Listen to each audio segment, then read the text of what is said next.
Tic-Tac-Toe is a very simple game with a lot of very simple rules, but there is some strategy and nuance to this. I'm sure you know this. Perhaps you already know the best and most optimal move to make in any given scenario in Tic-Tac-Toe.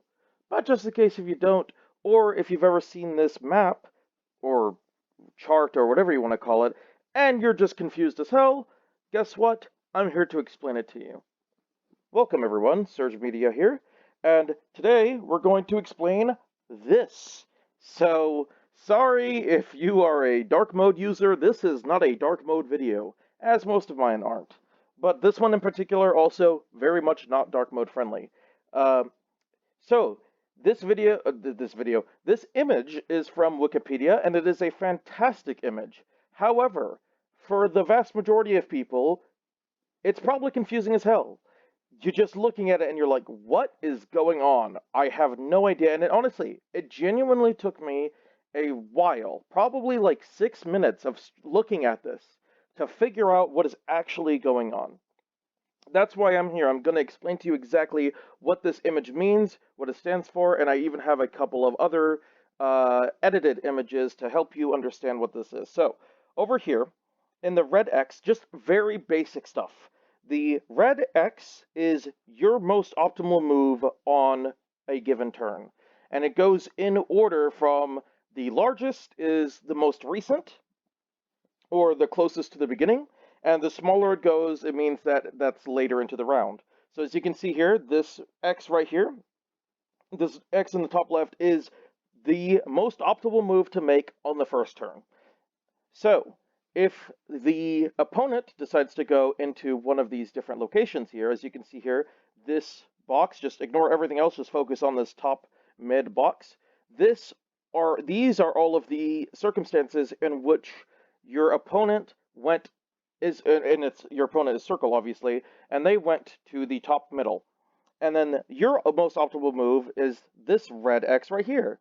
And then it goes from there because, uh, that is your most optimal move, and thus you move on. So it's like, okay, so you have this red X here, that is your most optimal move, assuming they went in the center. So I will say, whoops, ignore that. So I will say for the beginning, it's kind of easy to follow what's going on. So you just look at the circle, right? Like the biggest circle is the second move. So in this specific instance, the big circle is up here at the top middle, and guess what? If you look at the whole thing, the top middle is the most optimal move. The biggest circle here is in the top right, and as you can see here, relative to the entire thing, it's in the top right. So the more you go on, the more detailed it gets. So I will explain um, even more in depth into that. Uh, but as you can probably tell, a lot of these moves are completely redundant, right? So, assuming that you went here in the top left as your first move, and then your opponent went to the top, your most optimal move is to go right here. Now, obviously, if you have a functioning human brain and you understand even the most basics about tic-tac-toe, your opponent would go in the bottom left. Because if they literally went anywhere else, you would win. And that is representative of this graph. As you can see here, if they go into the top right, you win by doing the line. If they go into the mid right, you win. If they go into the center, the bottom middle, bottom right, you win because you just do the line. So realistically, you don't really need to know the most optimal move, because in this situation, the most optimal move is just to go to the bottom left, assuming that you're player two. So this is really the only important one right here. This subdivision right here is the only important one because this is the one that you would assume any functioning human would make. So your obvious most optimal move is to go into the center. And thus that creates even more subdivisions. As you can see here, there are now two possible ways that you can win. You can either win from the diagonal or you can win from the horizontal, and you basically put them in a situation where they can't win.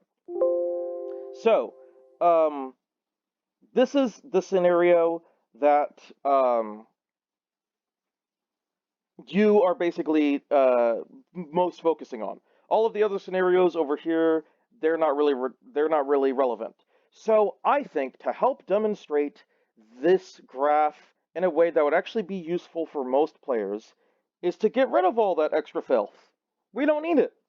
So, in this situation, where you go into the top left and then you go into the middle left, which is going to be these two scenarios right here, your opponent is obviously going to go into the bottom left corner. All of these extra spaces are redundant. They're not going to go there if they're actually trying to play the game and win. So this is the most optimal suggestion. Um, so yeah, as you can see here, I just blocked out all of the extra nonsense because, like I said, it's nonsense. It's all redundant. You don't need to know if they're going to go somewhere that is obviously going to make them lose. So there you go. Now, even this, you might be wondering, it's like, man, these boxes are kind of small, though. It's kind of hard to see what's going on here. Don't worry, I gotcha. Boom, I zoomed it in. So as you can see here, this box right here at the top middle is just this box right here. I put it in the order of where they are. So the top middle box is in the top middle position. Um, this box in the top right, in the bottom left corner here, even though it's in the bottom left corner, it's in the top right relative to this giant thing, and thus I decided to put this box here in the top right. So this will help demonstrate more clearly to you the actual optimal positions to make. And this box right here, this is a very special case for the center, because in this specific instance, it's basically the only possible way that your opponent can tie. Literally in every single one of these other scenarios, you win. But the only way they can tie is if they go in the middle and then go to the left and then either go to the bottom right or the bottom middle. So that's why I made a special box for this one.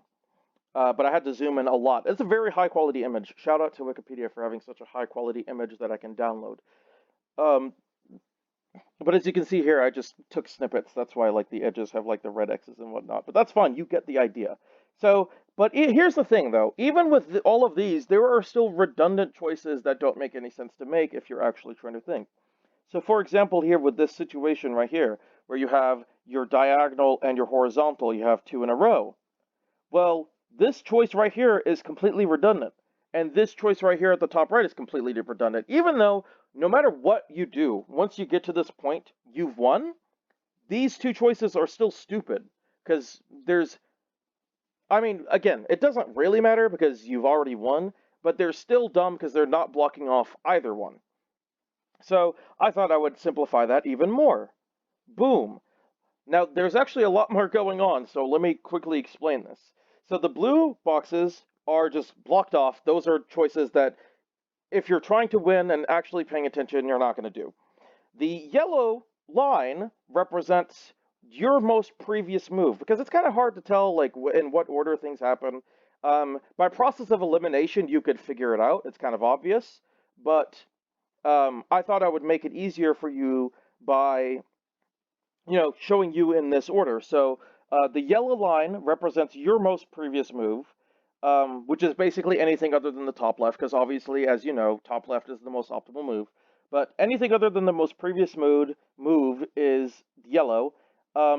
Sorry, your most previous move is yellow, and your opponent's most previous move is green.